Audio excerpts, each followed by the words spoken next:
Welcome to the desk live at Transform. I'm Samara Jaffe, and I'm here with Aaron Ward. Aaron, welcome. Thank you. It is so good to be back at Transform again. I love that you were just telling me off camera that this is your second year at Transform, and I guess we hooked you last year since you returned for 26. Yeah, I mean, I have high conference anxiety normally, but I really enjoyed it last year, and we have a reason to be here this year. But it's I think it's just an extremely well produced event, and I always come away with a bunch of new friends. So yeah, it's cool to be here.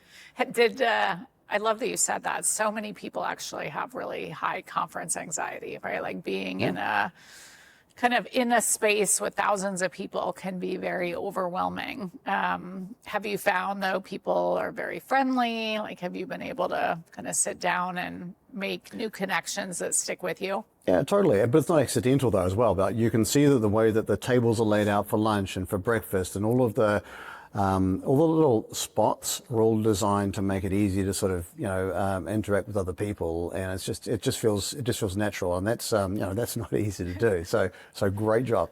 Thank you. Thank you. Well, I'm excited since last year, I believe you were here kind of learning more about the industry. This year you returned to actually make an announcement today about Huckleberry. So I'd love for you to, number one, why don't we start with, tell me just a little bit about your own founder journey. What prompted you to want to create Huckleberry? Yeah, well, so this morning, literally here at Transform, we've announced Huckleberry, which is like the professional AI coach for everyone. It sits on your phone, and it means basically means that you can hire a professional coach for every single person in your business. But the idea was sort of spawned out of my previous startup. Came to the US with a business called AskNicely, which was a customer feedback platform for the service sector. It was all about getting feedback directly to frontline service workers. And if you're a frontline service worker, you don't get a lot of feedback, and if you do, it's probably negative. And what we found was if we can catch people in the act of doing things right, they're more likely to come back tomorrow and do it all over again. Right. So AskNicely became a platform to drive recognition and reward for frontline service workers. And we saw it just change the way that people felt about their work and how they felt about themselves, because they knew that what they did really mattered. And I think that was the big takeaway for me. It was this idea that feedback and technology can be used to really help people be successful at work, help them feel good and help them look good. Yeah.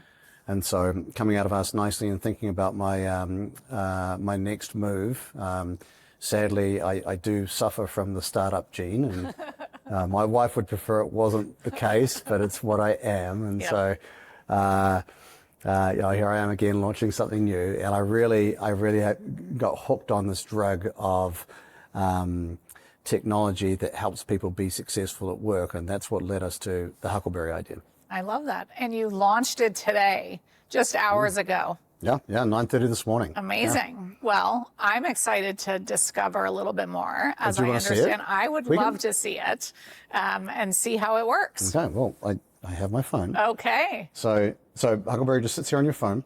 So I'm going to open it up, and you can see it says, Aaron, what should we work on today? So I'm just going to hit the little call button.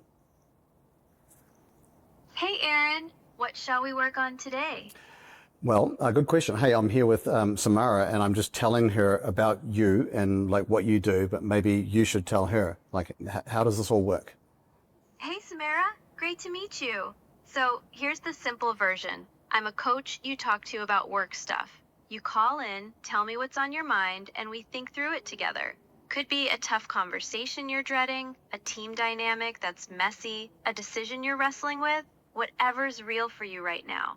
I ask questions, listen hard, and help you find your own answers rather than just telling you what to do. And I remember what we talk about, so over time, I actually get to know you and your team.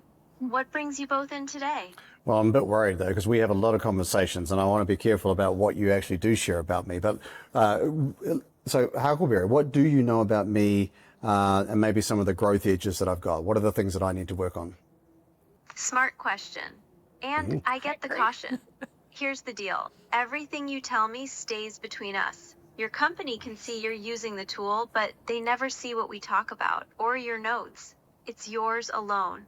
As for what I know about you, your team gave you some really solid feedback recently. The headline is, "You're a visionary who gets people energized and moving." But a few folks flagged that sometimes you move so fast the reasoning doesn't come with you. One person said, "Explain the why. Give people more context so they can follow the logic, not just the vision." Another mentioned balancing that big picture thinking with action. So before I incriminate myself too much, You're like, on your stop show, talking, stop talking. Yeah, I love that. That's what Huckleberry does. That is amazing. You know, I find it really fascinating that the idea of a coach, right, is one I think that appeals to many. Although I think that there's also a fear that many have, or maybe my own personal fear, right? Like, but a fear of judgment. And so I'm curious, do you have any data in terms of the kind of the usage of coaches and how that's evolved now with AI, kind of versus, in the past when it was always, right, your company had to support a coach, right? It wasn't accessible for many given budgets. Totally. Well, I mean, accessibility is the big issue. I mean, Yeah. executive coaching is great, but the problem with executive coaching is it's only for executives. Yep. We don't all have $500 an hour. Right. Yeah. So what do we do for everybody else? Right. And Huckleberry is for everybody else. So it's a $20 a month tool on your phone. But unlike your executive coach who's around maybe once a month for you, Huckleberry is there for you at 2 a.m. It's there for you in the moments where you have those, you do need to prepare for those tough conversations. Yep. Are you planning to go direct to consumer, so anyone, or are you kind of distributing through the employer channel? Yes and yes. Okay. So Huckleberry is available for anybody to get started with. Today you can sign up for free and use Huckleberry for 30 minutes every month. It'll reset every month for you. Oh, cool. So yeah. Well, now I'm like, how do people find Huckleberry if they want to take you up on that offer of the free 30 minutes a month? Google will get you there, but if you go to gethuckleberry.com. Yep. And so we have a bottom-up sort of product-led growth model there where users can use it. If you refer it to a friend, you get additional minutes. So a little bit like a Dropbox or a Headspace, you can use Huckleberry for free. We really just want to democratize this idea of world-class coaching to all the world's workers. But then if your company adopts it, then you can achieve a couple of things. So if you connect your company tools like your HRIS and your employee handbook, now Huckleberry knows your teammates. It has feedback on them, so it can help you build better relationships with your teammates, with your manager. And it can also honor and respect your company policies and your vision and your mission.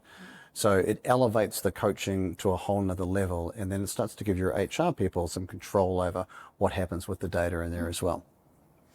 Very cool. Well, I'm super excited for you and interested to check it out myself. As you think about the benefits of coaching, I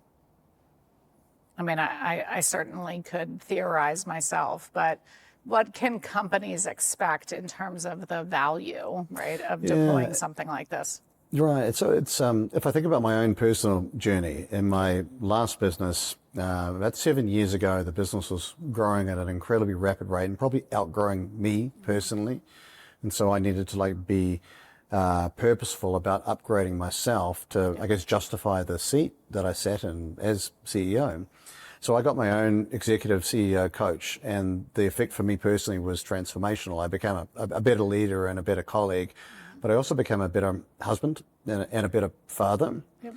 So it totally changed my life. And all I needed to be was a 40-something-year-old CEO of a venture-backed startup. Yep. And that's just outrageous. I mean, where was this back in my 20s? I think to me, good quality coaching is just out of reach for the majority of the world's workers, and that's what we want to tackle. And so essentially in Huckleberry, I'm building the product that I wish I had in the 20s, and I would be a far more improved and evolved human if I'd had coaching from the start of my career rather than perhaps closer to the end. Well, I love that, and I appreciate that you launched it here at Transform, and thank you so much. I wish we had more time today, but sadly, our time has come to an end. Thank you so much. This has been another edition of the Desk Live at Transform.